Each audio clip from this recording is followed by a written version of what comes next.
We live with the constant excuse of, "I don't have time to pray." Wesley teaches us a radically different principle. He was not alone in his practice. He was following the example of his own master.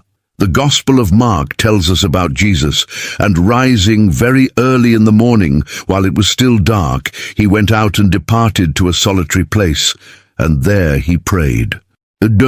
Following this pattern, for over 50 years, John Wesley woke at 4 o'clock in the morning. Why? So he could spend the first 2 hours of his day alone with God, in prayer and studying Scripture, before the world could present its demands and distractions. Here's the revelation. The secret wasn't in the time itself, in the magic number 4.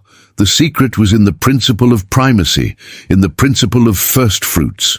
Wesley understood a profound spiritual truth. He gave God the first and best part of his day. He surrendered his clearest mental energy and his most rested heart to his Creator. He understood that he needed to connect to the source of all energy before he began to expend his own. Wesley's principle challenges us today, perhaps not in the form of 4 o'clock in the morning, but in the essence of giving God first place.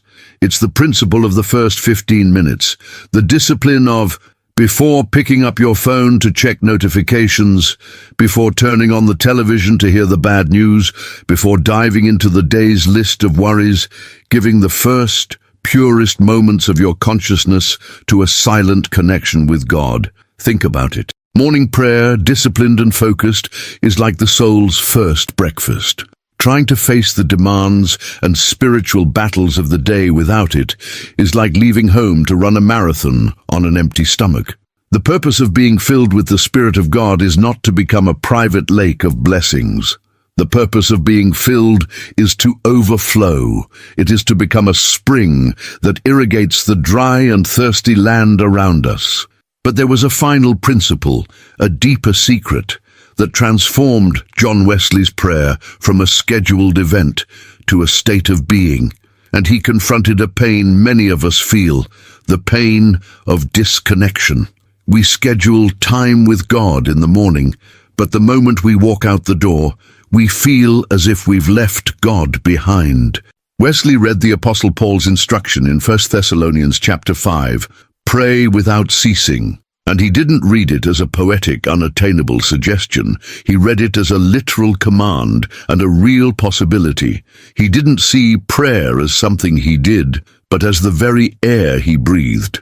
Wesley's great prayers, the 2-hour prayers in his room that seemed to move heaven, were not the source of his power. They were the result of his power. The strength of his formal prayer time came from his informal, constant prayer life. The longer, scheduled prayers were merely the overflow of thousands of smaller prayers that no one ever saw. He lived in an uninterrupted dialogue with the Father, and it is this life of constant communion that creates a legacy that will never fade. The impact of the revival that began in the heated heart of one man is literally incalculable.